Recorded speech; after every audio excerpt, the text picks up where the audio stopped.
이달의 말씀하겠습니다. 여호와께서 미워하시는 것 곧 그의 마음에 싫어하시는 것이 67가지이니 여호와께서 미워하시는 것 곧 그의 마음에 싫어하시는 것이 67가지이니 곧 교만한 눈과 거짓된 혀와 무지한 자의 피를 흘리는 손과 곧 교만한 눈과 거짓된 혀와 무죄한 자의 피를 흘리는 손과 악한 계획을 깨하는 마음과 빨리 악으로 달려가는 발과 악한 계교를 깨하는 마음과 빨리 악으로 달려가는 발과 거짓을 말하는 망령된 주인과 및 형제 사이를 이간한 자이니라. 거짓을 말하는 망령된 증인과 및 형제 사이를 이간하는 자이니라. 잠언 6장 16절에서 19절 말씀. 잠언 6장 16절에서 19절 말씀. 우리의 기도하겠습니다. 여호와 하나님이 기뻐하시는 것을 행하며 살겠습니다. 도와주옵소서. 여호와 하나님이 기뻐하시는 것을 행하며 살겠습니다. 도와주옵소서. 겸손한 눈과 진실한 혀를 주옵소서. 겸손한 눈과 진실한 혀를 주옵소서. 사람을 돕는 손과 선을 행하는 발을 주옵소서. 사람을 돕는 손과 선을 행하는 발을 주옵소서. 축복된 일을 계획하는 마음과 사람 사이를 화목하게 하는 능력을 주옵소서. 축복된 일을 계획하는 마음과 사람 사이를 화목하게 하는 능력을 주옵소서. 예수님의 이름으로 기도합니다. 예수님의 이름으로 기도합니다. 아멘. 아멘. 감사합니다. 여러분의 선포대로 반드시 이루어질 줄 믿습니다. 고맙습니다. 제가 설교를 해야 되는데 좀 찬양을 듣고 이렇게 너무 좋아서, 근데 이제 지금 이렇게 착각하시면 안 되는 게, 이렇게 성악하고 뭐 바이올린 전공하고 이러지 않으셔도 우리는 다 이렇게 여러분이 원하시면, 너무 끔찍한 수준만 아니면 하나님에 대한 마음 말씀 우리 다 받습니다. 그러니까 지금 제가 걱정되는 게 첫 주, 둘 주, 셋째 주 이러면서 나는 하면 안 되겠구나, 그러지 마십시오. 그냥 누구든지 신청하면 그러면 괜찮습니다. 여러분 그러니까 너무 이렇게 주눅들지 말고 쭉 이렇게 할 수만 있으면 매주 이렇게 할 수 있으면 참 좋겠다, 이렇게 생각이 있습니다. 아멘을 아무도 안 하셔도 여러분 감동 오시면 신청해 주셨으면 좋겠습니다. 자, 우리의 기도 밑에 제가 이렇게 적었습니다. 마태복음 5장 9절과 로마서 12장 18절 두 구절에서 언급되는 핵심 단어는 헬라어 에이레네입니다. 히브리어 샬롬입니다. 이 단어는 화평, 화목, 평화, 화해 등으로 번역합니다. 지금 마태복음 5장과 로마서 12장 지금 이 두 구절에서 핵심적인 단어가 샬롬이라는 거예요. 헬라어로 그리스어로 에이레네, 이게 이제 평화롭게 하는 것, 사이좋게 지내는 것, 이런 부분에 관한 이야기를 합니다. 작은 일본에요, 많은 사람은 세상이 분쟁하지 않고 서로 연합하고 단합하는 세상이 되길 원합니다. 그래서 사람은 착각합니다. 서로 연합하는 것, 함께 단합하는 것이 우리의 속성이라고, 사람의 속성이라고 착각합니다. 작은 일본에요, 사람은 다투나 분쟁 없이 서로 연합하고 단합하는 세상에서 사는 것을 추구합니다. 왜냐하면 분쟁과 다툼에서 회복하려면 너무나 많은 에너지와 시간이 소비되기 때문입니다. 다툼과 분쟁이 좋지 않은 것을 뻔히 알면서도 사람의 역사는 다툼과 분쟁, 싸움과 전쟁으로 얼룩진 역사입니다. 밑에 3번에요, 사람은 연합과 단합을 염원할 뿐 사람의 속성은 서로서로 갈라지고 쪼개지고 나눠져서 분파를 이루는 것이 속성입니다. 그래서 사람이 모여 사는 세상, 사람이 많아진 세상은 항상 분열합니다. 이것이 여러분과 제가 사는 세상살이의 이치입니다. 사람들은 연합화합에 관한 이야기들을 합니다. 그리고 우리가 그걸 추구합니다. 그러니까 추구를 하니까 우리의 사람의 속성, 우리의 속성이 연합인 줄 아는데 그러지 않습니다. 우리의 속성은 분열입니다. 나누고 쪼개는 게 우리의 속성입니다. 목사님 뭘 그렇게, 이 세상의 역사를 보면 다 전쟁의 역사입니다. 그렇게 죽이고 죽는 것이 너무너무 지긋지긋해서 어떻게든 서로 화합하게 지내려고 노력할 뿐이지 끊임없이 전쟁이 일어납니다. 그건 왜 그러냐면 인간이란 존재, 사람이란 존재란 나와 다른 것을 다를 뿐만 아니라 이걸 통해서 차별하고 이걸 통해서 구별하기 때문에 그렇습니다. 예를 들어 볼게요. 한국 사람들이 외국에 가면 똘똘 뭉칩니다. 한국 사람이라고. 그래서 우리는 모인다고 생각하죠. 아니죠. 외국 사람이 있고 우리가 있으니까 이렇게 분열되어서 뭉쳐 보이는 겁니다. 이렇게 외국에 똘똘 뭉쳐있던 사람들이 한국에 들어오잖아요. 그럼 거기서 뭉쳐 있었는데 여기 들어오니까 당연히 친해야 되는데, 여기 들어오면 전라도 사람, 경상도 사람, 그 다음에 충청 사람 이렇게 나눕니다. 경상도 가면 대구 사람, 부산 사람 이렇게 나눕니다. 남북을 나눠요. 그러니까 목사님 거기는 워낙 사람이 커서 그렇죠. 아닙니다. 시골 동네에 가면 이렇게 말해요. 저 윗동네 사람이요 이래. 저 아랫동네 사람이요 이래. 그러니까 사람이란 종류가 이렇게 구분해서 내하고 가까운 무리들을 만들고 내하고 한계를 지었죠. 근데 이게 놀라운 건 뭐냐면 단위가 커지면 분열이 더 심해지고요, 작아도 분열이 있습니다. 그래서 참 재밌는 건 어떤 집안에 가면, 이게 요새는 애를 하나나 둘밖에 안 낳아서 그렇지만 자녀를 많은 집안에 보면 5명의 형제가 있고 6명, 7명의 형제가 있어도 더 친한 형제들이 있습니다. 더 친한 형제들이 있고, 더 웃긴 건 더 친한 형제 이렇게 있어서 나중에 시간 지나면 요 형제들끼리 이렇게 패가 약간 나뉘어져 있습니다. 사람의 속성이 그렇더란 거죠. 그래서 우리의 속성이 그거이고, 그것 때문에 서로 죽이고 헐뜯고 물어뜯고 이렇게 하다 보니 평화를 자꾸 이야기하는 건 평화롭지 않은 우리의 속성 때문에 평화를 요구하는 거죠. 그런데 인간의 기본 구조는 뭐냐면 나누는 거고 분열하는 겁니다. 그러니까 교회도 작으면 하나가 될 것 같지만 시간이 지나서 조금만 커지잖아요. 어떻게 다 챙기겠어요? 분열이 됩니다. 분파가 생깁니다. 교회 안에 더 친한 사람들이 생깁니다. 그리고 더 친한 사람이 저쪽 보면서 쟤들 자꾸 모이네, 혹여 우리 욕하나 이러면서 교회 안에도 분열이 있습니다. 이건 교회고 세상이고 사람들이 모여 있는 데는 다 그렇습니다. 학벌로 분열짓고 성씨로 분열짓고 나이 갖고 분열짓고 사람의 세상살이는 그렇습니다. 그래서 마태복음 5장 9절에 있습니다. 여러분 읽어보십시오. 마태복음 5장 9절 시작. 화평하게 하는 자는 복이 있나니 그들이 하나님의 아들이라 일컬음을 받을 것임이요. 그 밑에요, 작은 사본에요, 화평하게 하는 자, 헬라어로 에이레노 포이오스입니다. 다른 성경 번역에서는 평화를 만들기 위해 노력하는 사람들이라고 번역합니다. 번역된 영어 성경은 영어 단어는 아주 유명한 단어입니다. 피스메이커입니다. 이 단어는 성경에 딱 한 번 등장합니다. 아주 희귀한 단어입니다. 그 밑에요, 5번에요, 분열되고 갈라진 세상에서 하나님을 아버지라고 부르는 우리가 삽니다. 하나님은 이런 세상에서 자기 자녀들이 세상 사람들에게 평화를 만들기 위해서 노력하는 사람이라고 불리길 원하십니다. 여러분과 제가 이 땅에서 사람은 이렇게 속성이 갈라지고 나눠지고 이런 속성이고, 그래서 민족이 나누고 지역이 나누고 이렇게 분쟁할 때 하나님이 우리를 불러놓고 뭘 원하시냐면, 얘들아 사람의 속성은 이래. 사람은 원래 그래. 너희도 이 세상에서 그런 사람이야. 그런데 내 백성이지 않니? 그러니까 너희는 평화를 만들기 위해서 노력해야 돼. 너희가 가는 곳마다 분열되어 있던 곳이 연합되게 하고, 너희가 가는 곳마다 분쟁이 있던 곳이 화목하게 해야 돼. 너희는 그렇게 살아야 돼. 그렇게 살 때 사람들이 하나님의 백성이라고 이야기하고 내 자녀라고 이야기를 하는 거야. 나는 너희가 그런 소리 듣기 원한다. 나는 너희가 가는 곳마다, 저 사람들이 가면 늘 모임이 쪼개지네, 저 사람이 가면 늘 분파가 생기네, 뭐야? 저 예수 믿는 사람들이야. 예수 믿는 사람들이 가면 항상 그렇게 사람들 자꾸 나누더라고.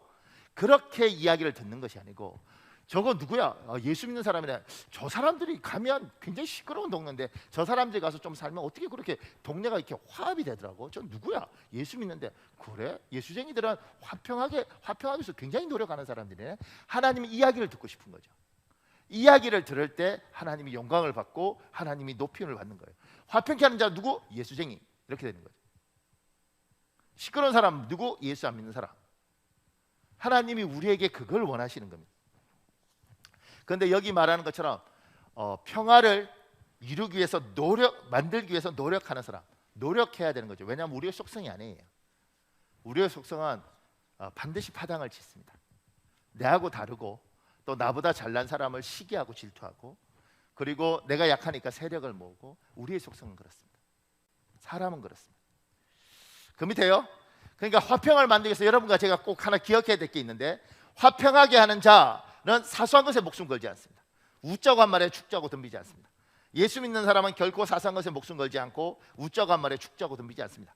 그러기에 아내가 아침부터 잔소리를 쏟아도, 남편이 리모컨만을 사랑해서 청소를 돕지 않아도, 옆차가 무리하게 끼어들어도, 친구와 약속을 어기고 거칠애로 미안하다고 지나쳐도, 직장에서 나이 어린 후배가 살짝 말을 내려도 우리는 목숨 걸지 않습니다. 화평하게 하기 위해서 여러분과 제가 평화는 노력해서 만드는 것인데, 여러분과 제가 평화를 만드는 사람으로 이 세상 살기를 하나님이 원하시는데, 그러기 위해서는 어떻게 해야 되느냐면 지금처럼 사소한 것에 목숨을 걸지 말아라. 근데 이게 차이가 하나 있어요. 뭐가 사소한가? 시간이 지나고 나면 대부분이 사소하더라고요. 보세요. 작년 3월 달에 예배가 비대면 예배로 전환되었고, 작년 3월 달에 비대면 예배로 전환되었을 때 대한민국 목사님들의 한 90%는 정신적으로 굉장히 충격을 받았을 거예요. 저도 그랬으니까. 말이 돼? 어떻게 예배를 못 드리게 할 수 있어? 이렇게. 그렇게 되고, 저는 어쨌든 다투는 걸 싫어하니까 정부 방침을 따르겠다고 그러고, 제가 제 친구 목사님들하고 3월 첫째 주에 예배 못 드리게 됐을 때, 뭐 오후에 교회 사람들이 못 모이니까 오후에 제가 친구 목사님들을 만났어요. 만나서 대화하면서 막 울기도 하고, 이거 뭐 어떻게 뭐 데모를 해야 돼? 뭐 이런 생각도 들고, 세상이 이게 뭐야? 완전히 망한 줄 알았어요, 이 세상이. 그리고 여러분, 1년 반이 지났어요. 요새요, 이 비대면 예배 때문에 굉장히 은혜가 넘치는 사람들이 있다는 거 아십니까? 주일날 아침에, 아니 오기 싫어서 안 오는 게 아니잖아. 방역을 위해서, 모두를 위해서, 그래서 안 오는 거죠. 그럼 어떻게 해요? 아침에 일어나서 몇 부 예배를 드릴까? 그래도 여보 세수하고 예배를 드려야지. 아유, 주님은 이해하시오.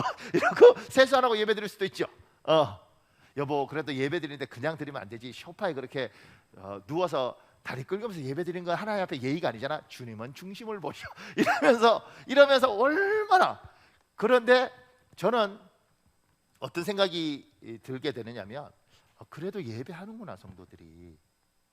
그래도 나름대로 믿음을 지키려고 애쓰는 사람들 많아요. 그런 걸 보게 되면서 그때는 정말 목숨 걸 일인 줄 알았는데 꼭 그런 게 아니구나. 저렇게 하면 신앙이 좀 느슨하긴 하지만 예수를 버리는 게 아니구나.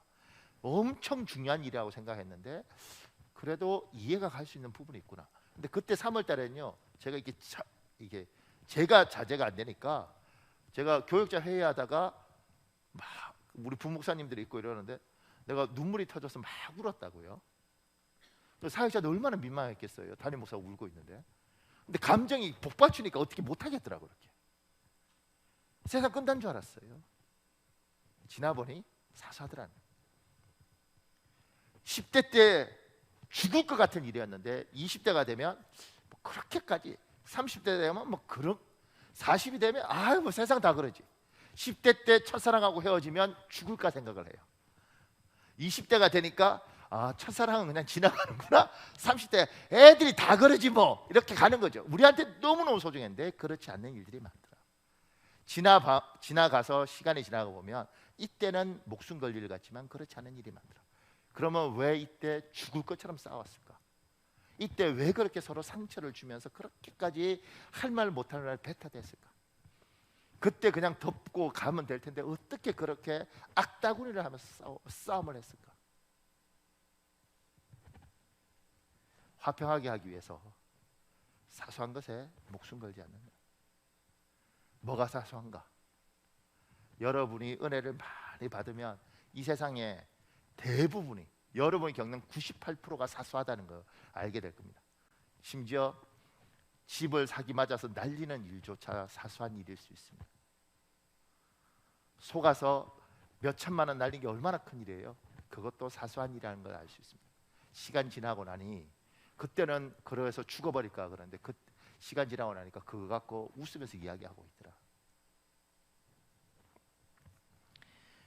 그 밑에요, 이 문영호라는 분은 목사예요. 이분이 쓴 글 중에 사랑의 뜰 안에서 중3짜리 자기 딸아이가 어느 날 집에 오니까 보고서를 써놨더라는 거예요. 편지를 쓰면서 편지 이름이 보고서예요. 보고서. 스마트폰이 정녕 필요한 것인가? A. 지금 스마트폰을 바꿔야 하는 이유. B. 카톡이 필요한 이유. C. 카톡만 되는 휴대폰이 아닌 스마트폰이 필요한 이유. D. 스마트폰을 사면 무엇을 하겠다는 공약. 첫째, 연락하는 거 위에 뭘 하지 않겠다. 1, 2, 3. PS. 출신에 이렇게 적었어요. 아버지, 물론 염려가 크다는 것도 소녀 잘 아옵니다. 스마트폰의 귀중한 시간을 빼앗기게 되고 전두엽이 파괴될 우려에 그토록 반대하시는 것도 아옵니다. 하지만 저도 지금이 무척 중요한 시기라는 것을 알기에 절제해 나갈 자신이 있사옵나이다. 만약 스마트폰으로 인해 성적이 떨어진다면 저는 제 자신에게 실망해 제가 먼저 핸드폰을 없앨 것입니다. 부디 이 보고서로 인해 아버지의 생각이 조금이라도 변화되시길 바랍니다. 조선시대에 살고 있는 소녀 올림. 이렇게 재치가 있어요. 그런데 보세요, 이게 웃자고 한 말에 죽자고 덤비지 않는 게, 어떤 아버지는 이거 보고 아이고 귀엽네 이거 사줘야 되나 이럴 수 있잖아요. 어떤 아버지는 지금 아빠하고 장난치는 거야 네가? 어? 뭐 이렇게 갈 수도 있는 거잖아요. 여러분과 제가 마음에 좀 여유가 있으면 아이고 참 뭐 그럴 수도 있지 이렇게 품어주면 참 좋을 텐데, 그때는 왜 그렇게 화를 냈을까? 뭐 그 일이 뭐라고 그렇게 내가 용서를 못했을까? 하나님께서 우리에게 이야기하시는 거죠. 얘야, 이 세상은 다툼과 분열이 사람의 속성인데 너 내 백성이지 않냐? 네가 가는 것은 화평하고 화목하고 평화롭고 어떻게든 연합하려고 하는 흐름이 있었으면 좋겠다. 나는 네가 그런 사람이고 세상 사람들이 너에게 저 사람은 그렇게 산대, 왜? 저 사람들을 예수 믿는 사람은 다 그러대. 그 사람들은 그게 그 사람들의 특징인가 봐. 나는 이런 이야기를 들었으면 좋겠다. 그 밑에 작은 6번에요. 자기 이해득실을 위하여, 자기 영달을 위하여 잠시 잠깐 눈에 보이는 평화를 만들기 위해 노력하는 사람들은 세상에 많습니다. 평화를 이루는 목적이 자기 이득입니다. 평화라는 허울 좋은 명목 뒤에 숨어서 자기 이속을 챙기는 사람은 하나님을 믿지 않는 세상 사람 중에도 많습니다. 보세요.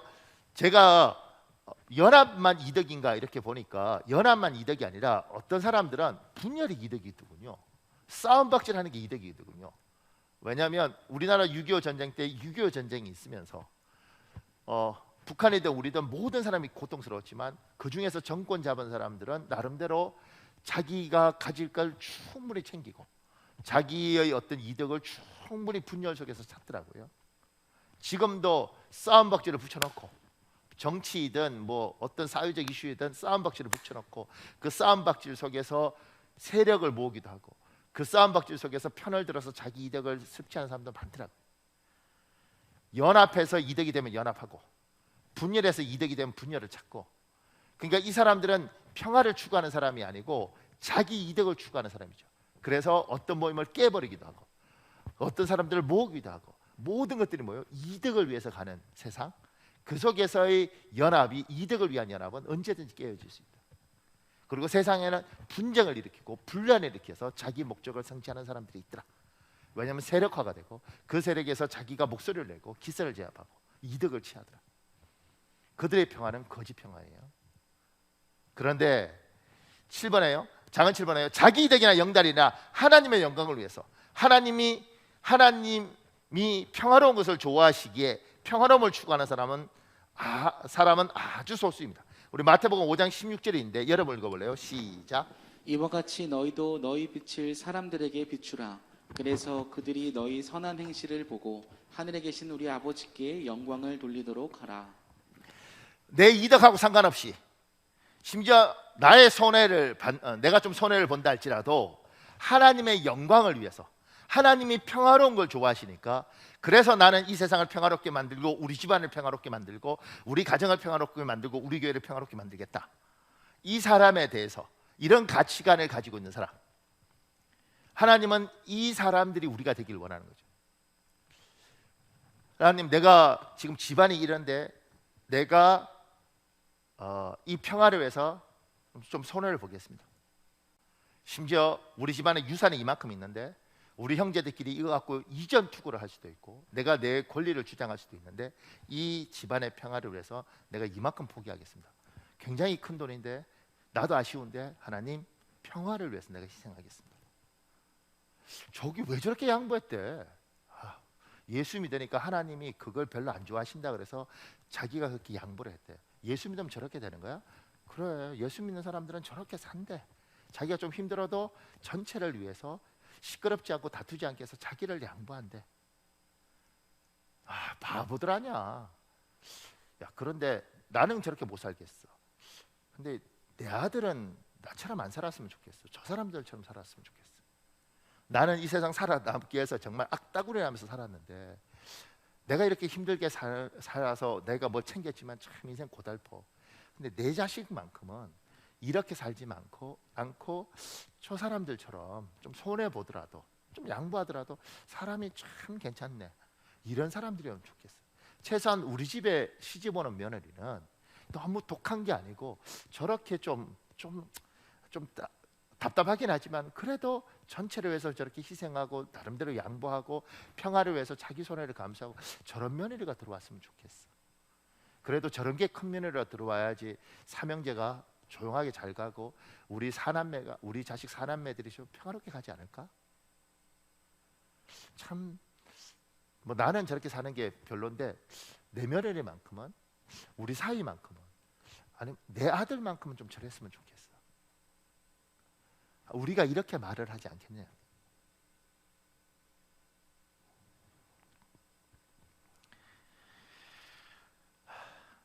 조금 더요.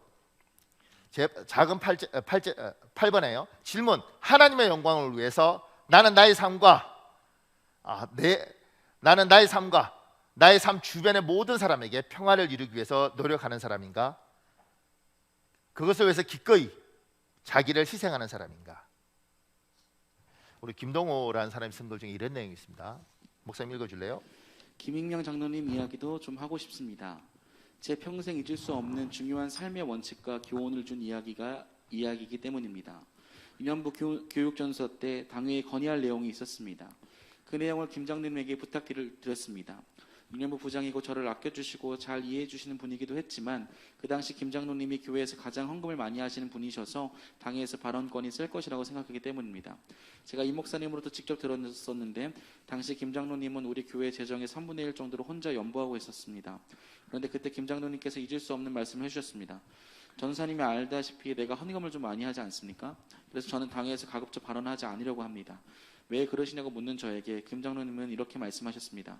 정말 평생 잊을 수 없는 명언을 해주셨습니다. 연모를 많이 하든지 말을 많이 하든지 둘 중에 하나만 해야 해요. 둘 다 하면 못 써요.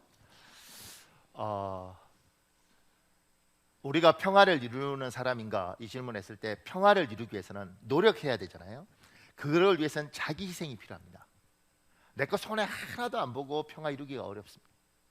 평화를 위해서 내 손해를 하는 사람. 지금 제가 이거를 가져온 건 이 장로님이 교회 교인들 전체 헌금의 3분의 1을 하려면 얼마나 자기 말을 하고 싶겠어요. 그 충성하면 교회에서 자기가 하고 싶은 일이 얼마나 많겠어요. 근데 이제 이 젊은 김동호라는 목사에게 이야기를 하는 거죠. 내가 이만큼 헌금하는데 내가 말하면 다 듣지 않겠냐. 그러면서 사람들 마음이라는 게 처음에는 듣지만 시간이 지나면 불만이 생길 것이다. 그러니까 많이 하면 입을 다물어야지 덕이 된다. 보세요. 제가 이렇게 살아보니까 그런 것 같더라고요. 사람들이 이렇게 모였는데 이제 모여서 오늘 내가 밥 살게. 다음에 내가 밥 살게. 그리고 밥을 많이 사면 사람들이 얻어먹기 때문에 당연히 이 사람에게 주목합니다. 이 사람이 무슨 말하면 좀 싫어도 얻어먹은 게 있으니까 그걸 따라가요. 근데 재밌습니다. 인간의 조직이라는 게 그렇게 한 20명이 있는데 늘 내가 돈이 있다고 밥을 사고 내가 무슨 말을 하고 그래서 다 따라와서 좋은 줄 알았죠. 근데 그 중에 누군가는 속으로 생각합니다. 그래 내가 얻어먹기 하고 네가 하는 말에 나 다 따라가지만 아이고 참 더럽다. 아이고 그러면서 질투도 있고 시기도 있어요. 그리고 어느 날 어떤 기회가 생기면 이 질투와 시기가 나는 선한 마음에서 했지만 이 사람에게 네가 맨날 대장 노릇 했잖아. 우리가 돈이 없어 밥 먹는데 야 그럼 우리 참 무시당하고 살았다. 이렇게 이야기하는 거예요. 내가 많은 걸 꺼내놓으면 고개를 더 숙여야 되는 거죠. 내가 힘이 있으면 더 나를 낮춰야 되는 겁니다. 잘난 사람 있잖아요. 교회 안에서 잘난 사람 있죠. 잘난 사람이 잘난 체 하는 게 뭔 문제가 있겠어요. 잘나서 그런 건데. 근데 잘난 사람이 잘난 체를 하면 안에서 상처받는 사람들이 있습니다. 처음엔 말을 하지 않죠. 속으로 있습니다. 그래 너 잘났다. 너 잘났다. 너는 항상 네 항상 넌 좋은 말하고 그래 너 잘났다. 이게 쌓여요. 이 사람만 쌓이는 게 아니라 다른 사람도 쌓이는 거예요. 그러니까 내가 잘났을수록 고개를 숙이고 내가 많은 걸 베풀수록 자기를 낮춰야지. 그래야 사는 거지. 그래서 평화를 이루기 위해서 희생한 사람이 자기가 하고 싶은 말을 줄이고 자기 몸을 낮추는 거예요. 얼마나 힘들겠냐고. 제가요 우리 목사님들 중에 이렇게 연합해서 일을 하는 목사님이 있는데 이 연합해서 목사님들끼리 일하는 게 쉽지 않습니다. 왜냐하면 모두가 자기 교회에서 설교하시는 분들이라서 연합하면 다 마이크를 잡고 싶어 하셔요 목사님들이. 그런데 목사님들이 그런데 무슨 연합하려면 이 목사님한테 가라는 거예요. 늘 제가 이렇게. 그래서 제가 이 목사님하고 이제 은퇴하신 분이니까 제가 선배고 목사님한테 가라고 그러는데 목사님은 어떻게 이렇게 연합회를 잘 하십니까? 이분이 이렇게 이야기해요. 내가 마이크 안 잡잖아. 나는 다 딴 사람 세우고 딴 사람 높여주고 내가 뒤에서 그거 다 해주잖아. 그러니까 나 좋아하지. 이렇게 해주고 자기가 마이크 잡는다 그러니까 사람들이 싫어하지. 그리고 제가 그분 보니까 딴 사람들 다 세워주더라고. 그러면서 야, 이 사람 세워야 돼 이번에. 아, 왜 그 사람 세우냐고. 아, 목사님 내가 안 쓰잖아 내가. 목사님 이번에 이 사람 세우고 다음에 목사님 쓰면 되지. 목사님 이번에 좀 봐줘. 이렇게 해서 자기를 낮추고 희생해서 이 전체를 만들어 가더라고. 제가 그걸 보면서 그럼 이분은 자기 쓰고 싶을 거 아니에요. 그런데 다 양보하고 이렇게 해서 전체를 세우는 사람. 아하, 예수 믿는 사람들은 저게 예수 믿는 사람인가 보다. 자기 희생을 하고 자기 양보를 하고 전체를 위해서, 평화를 위해서 노력을 하는 거예요. 개인적으로 이런 생각 들잖아요. 얼마나 억울할까. 난 맨날 손해만 봐. 난 맨날 양보만 해. 내 인생은 뭐야? 이런 생각이 안 들까요? 그 밑에요. 작은 구분해요. 나의 희생 때문에 만들어진 평화에 모두가 행복하게 웃는데 나 혼자 너무 많은 대가를 치렀고 나의 희생을 아무도 알아주지 않는 것에서 억울해서 울어본 적이 있는가? 대한민국 엄마들, 옛날 엄마들 이런 거죠. 엄청 희생해서 애들도 키우고 남편도 섬기고 다 했는데 어느 날 보니 나는 몸이 병들어 있고 어느 날 보니 내 마음은 상해 있고 내 인생은 뭔가, 이런 생각이 옛날 우리 엄마들. 요새 젊은 엄마들은 좀 안 그럴 것 같은데 모르겠어요. 옛날 엄마들 이랬죠. 너무 억울한 거지. 나는 왜 맨날 양보하고 나는 왜 맨날 희생하는가.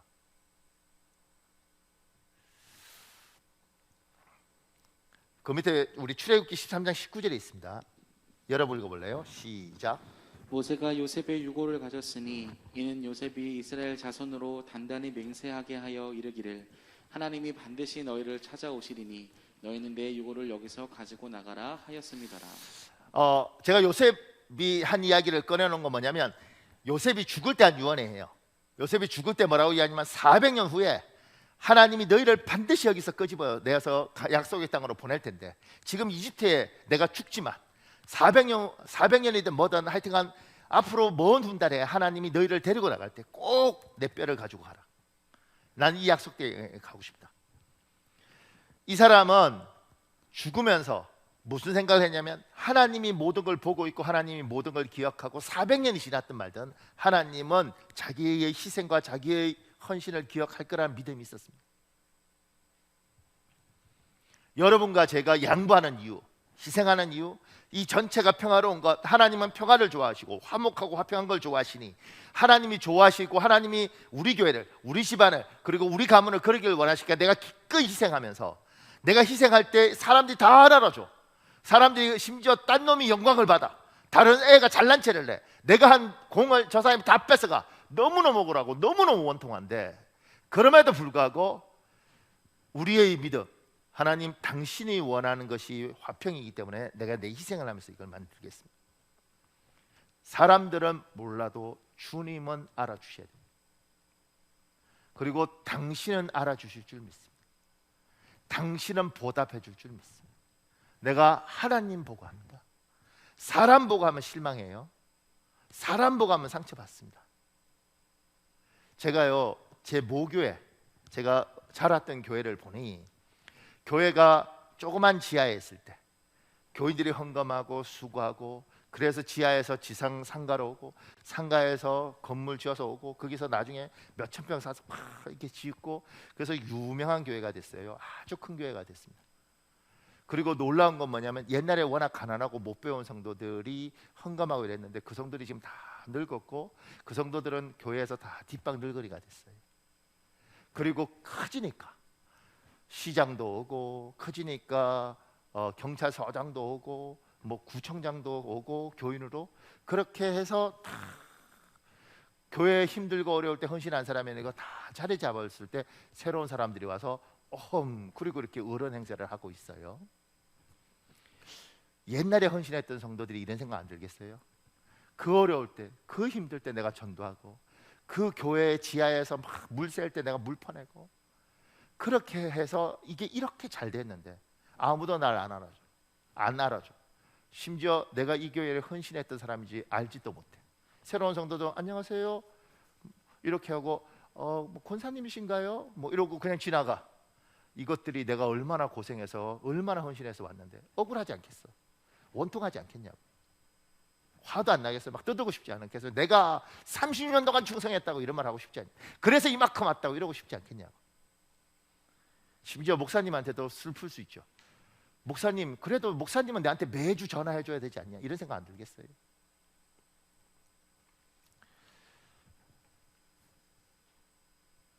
우리가 사람을 보고 충성하면 반드시 상처받습니다.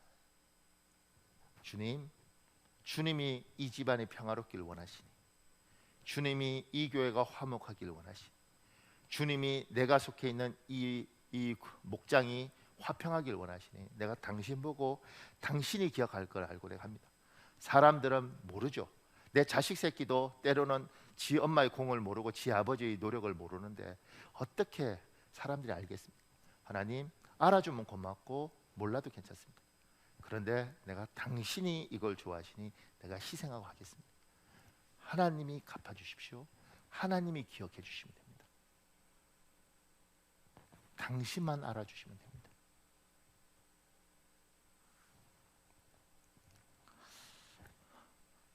여러분이 어느 곳에 가든지 화평케 하는 자가 되시길 예수님 이름으로 축복합니다. 그리고 여러분의 희생을 우리 주님은 기억하십니다.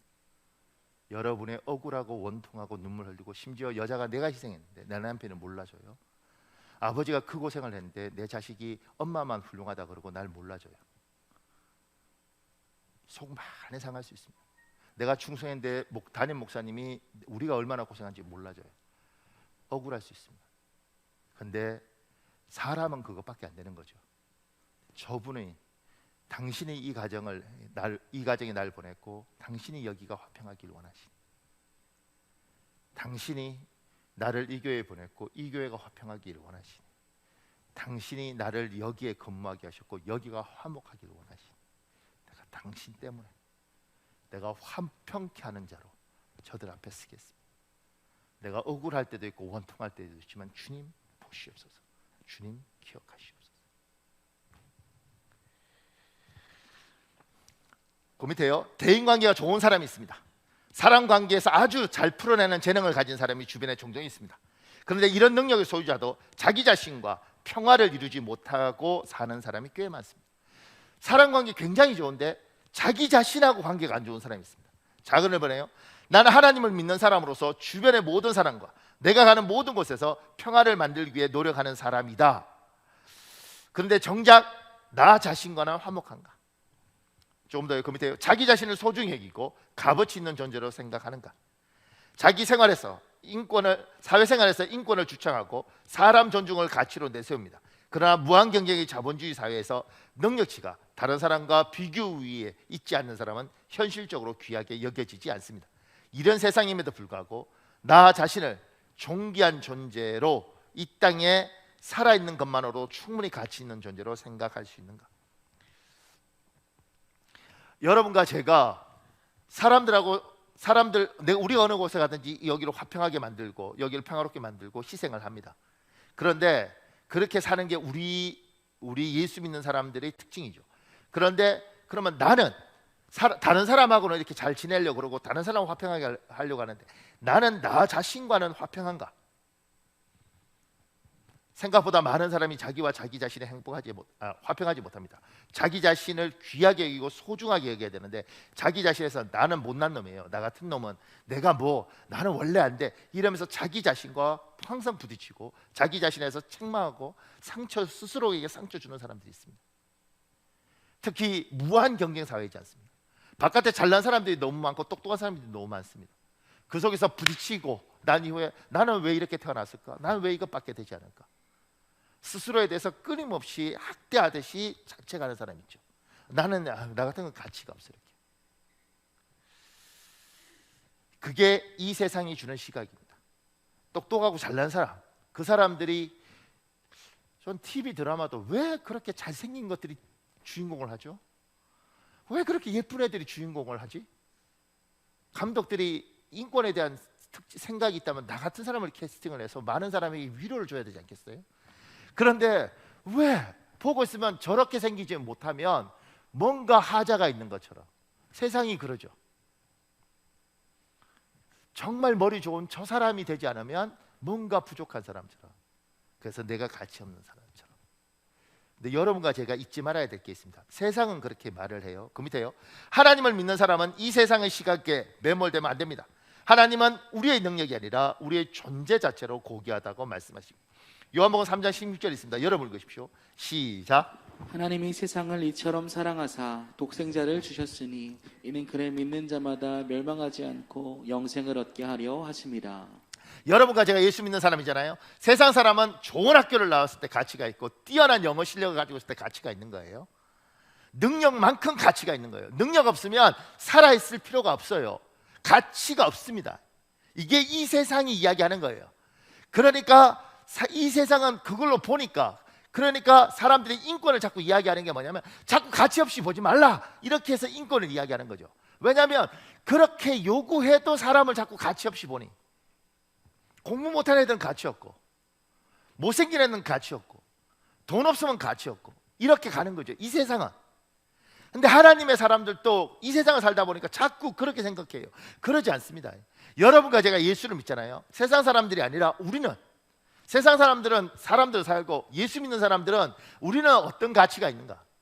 집이 없든 대학을 못 나왔든 영어를 못하든 뭐 그러든 말든 간에 예수 믿는 우리들은 하나님이 분명히 이렇게 이야기하셨습니다. 하나님이 세상, 막연한 세상이 아닙니다. 정확히 말하면 이 세상에서 저를, 박현욱이를, 이 세상에서 문명나리를, 이 세상에서 이를테면 박요일이를, 이런 이 사람 하나하나를 하나님이 사랑하셔서 그의 독생자, 이렇게 말하니까 말이 어렵지 않습니까? 영어로 His one and only son이에요. 그의 오직 하나밖에 없는 아들을 주었다는 거예요. 좀 더 번역하면 이렇게 되죠. 오직 하나밖에 없는 아들을 박현욱이 너를 위해서 죽이셨어. 너를 위해서 십자가에서 못 박았어. 너하고 예수 그리스도가 바꾼 거야. 너의 가치는 네가 공부를 잘하든 못하든, 네가 눈이 크든 작든, 너는 예수 그리스도의 생명만큼 가치가 있어. 내가 너에게 예수를 믿으라고 이야기하는 것은, 내가 너에게 하나님의 백성이 되라는 것은, 끊임없이 이 땅에서 서열로 상처받고, 끊임없이 이 땅에서 능력 없다고 돈 없다고 무시받는 너에게, 얘야, 너는 세상은 그걸로 평가하지만 나는 너 자체가 가치가 있는데 너를 예수 그리스도와 바꿨어. 너는 예수 그리스도의 생명만큼 가치가 있어. 남들이 뭐라고 이야기하든지 간에 너는 존재 자체가 가치가 있어. 그래서 하나님이 우리한테 와서 그런 거죠. 너는 가치 있단다 얘예요. 너는 고귀한 자다 얘예요. 능력에 의해서 고귀한 것이 아니라 너의 존재 자체가 예수 그리스도의 생명과 내 생명은 바꾼 거예요. 나는 고귀합니다. 그 밑에 작은 애 보네요.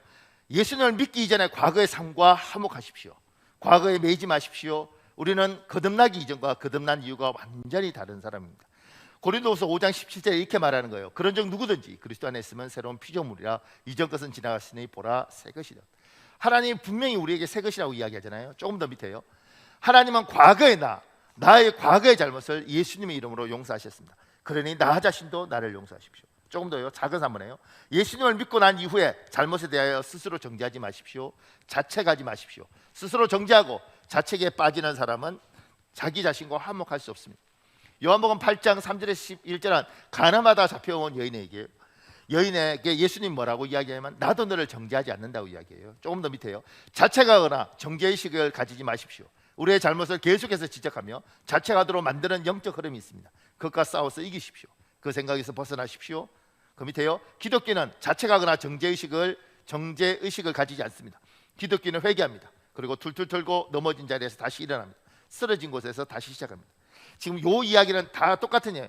예수 믿기 전에 과거의 나의 잘못이든 예수 믿고 나서 지금 저지른 잘못이든 그 부분에서 죄의식을 느끼고 스스로 그것 때문에 나는 안 되는 놈이야, 내 같은 건 나는 맨날 그래, 나는 안 돼, 이렇게 하지 말라는 거예요. 너 옛날에 그렇게 했잖아. 나는 원래 나 왜 옛날에 그랬을까? 여기에 빠지지 말라는 거예요. 착각하면 안 됩니다. 잘못한 건 잘못한 거예요.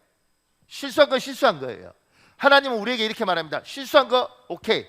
예수 믿니? 그럼 너의 과거의 잘못은 내가 다 용서할게. 지금 네가 잘못했니? 스스로 자책하지 말고 회개하라.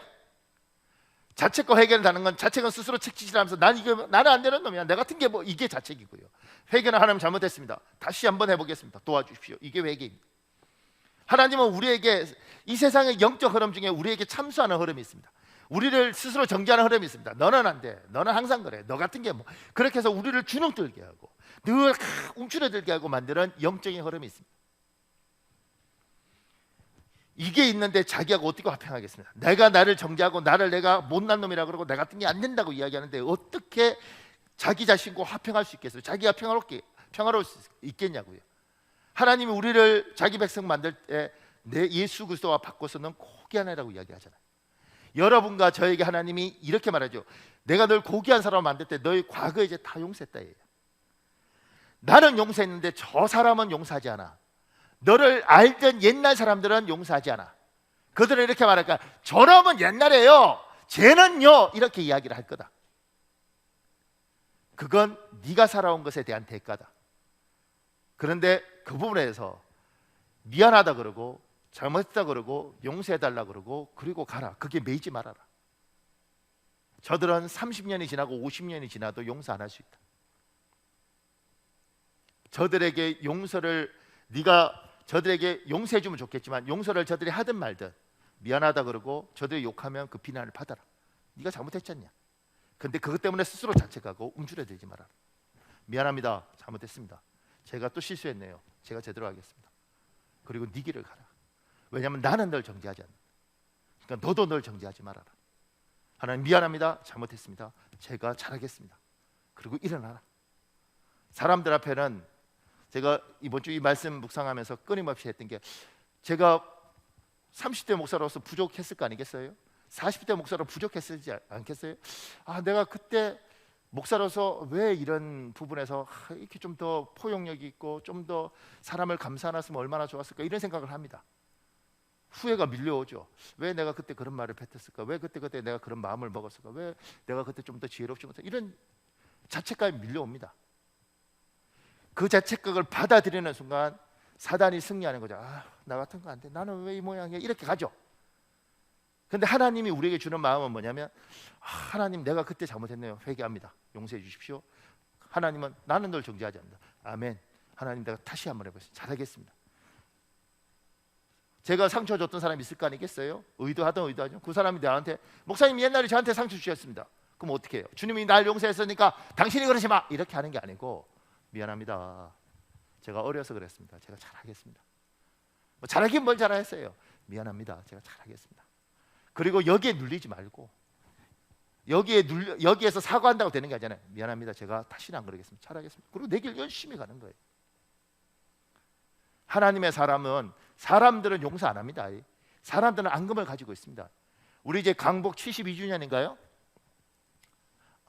광복 이렇게 됐잖아요. 그런데 그렇게 76주년? 그렇게 광복이 돼도 지금도 일본에 대한 증오감 가지고 있고 일제시대에 고문당했고 뭐 이런 분들 용서하겠냐고. 용서 안 돼요. 내가 상처 준 사람들, 그 사람들은 앙금을 가지고 있을 수 있습니다. 근데 그것 때문에 짓눌려서 그러지 말라는 거죠. 미안합니다. 잘못했습니다. 그리고 가는 거죠. 내 길을. 제가 만났던 장로님 중에 굉장히 훌륭한 분이 있는데 그분은 이렇게 이야기하더라고요. 목사님, 제가요 술은 평생 못 끊을 줄 알았습니다. 그런데 제가 소주를 딱 놓고 하나님, 제가 술 끊어야 되는데 못 끊겠습니다. 끊게 해주십시오. 그리고 마셨다는 거예요. 그렇게 몇 년을 했냐고 이야기하시지만 3년을 했다는 거죠. 놀랍게 3년 만에 끊어졌다는 거예요. 그리고 술 안 드시죠. 지금 은퇴하신 장로님인데. 그러면 이분이 술 먹을 때 그 부인이 뭐라 그랬겠어요? 기도를 하지 말든가 술을 먹지 말든가 뭔 짓이야. 하나님 앞에 미안하지도 않아. 이랬을 거 아니겠어요. 하나님 미안합니다. 제가 술 못 끊습니다. 근데 끊게 해주십시오. 끊겠습니다. 도와주십시오. 하나님, 어저께 제가 그랬는데 오늘 또 끊어야 되는데 못 끊겠습니다. 하나님 끊게 해주십시오. 진짜 끊고 싶습니다. 그렇게 누가 술 먹고 기도하고 미안합니다. 제가 부족해서 그런 거 어떡하겠습니까? 스스로 정죄하고 좌절하고 그러지 않고 미안합니다. 그리고 술 먹으면서 하나님 반드시 끊겠습니다. 하나님 반드시 내가 이 일을 이루겠습니다. 하나님 도와주십시오. 여러분과 제가 자기 자신의 지금 부족함 가지고 정죄하고 과거에 잘못해서 정죄하고 사단은 그렇게 해서 움츠러들고 짜증내고 무너지기를 원하지만 하나님은 하나님의 사람에게 요구하시는 거예요. 그러지 말아라. 일어서라. 미안합니다 하나님. 잘못했습니다 하나님. 하나님은 정죄하지 않는 줄 믿습니다. 일어나겠습니다. 도와주십시오. 죄송합니다. 제가 부족합니다. 그런데 반드시 할 겁니다. 미안합니다. 그리고 당신은 끊임없이 욕을 하든 말든 난 내 길을 간다. 그리고 언젠가 반드시 바뀐 모습을 보이겠다. 하나님이 길을 여실 것이다. 여러분 스스로에 대해서 과거의 죄 때문에 눌리지 마십시오. 나는 나 자신과 화평한가? 여러분 우리 5분 정도밖에 기도할 수 없을 것 같은데요. 이 시간에 주여 한번 간절히 부르고요.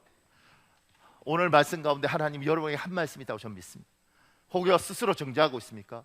오늘 또 자기 죄 때문에 스스로를 나는 안 된다고 이야기하십니까? 오늘 예배드리고 다시는 교회 안 와야죠. 하나님 나는 당신한테 못 오겠습니다. 나는 나쁜 놈입니다. 그렇게 생각하십니까? 하나님은 여러분을 정죄하지 않으십니다.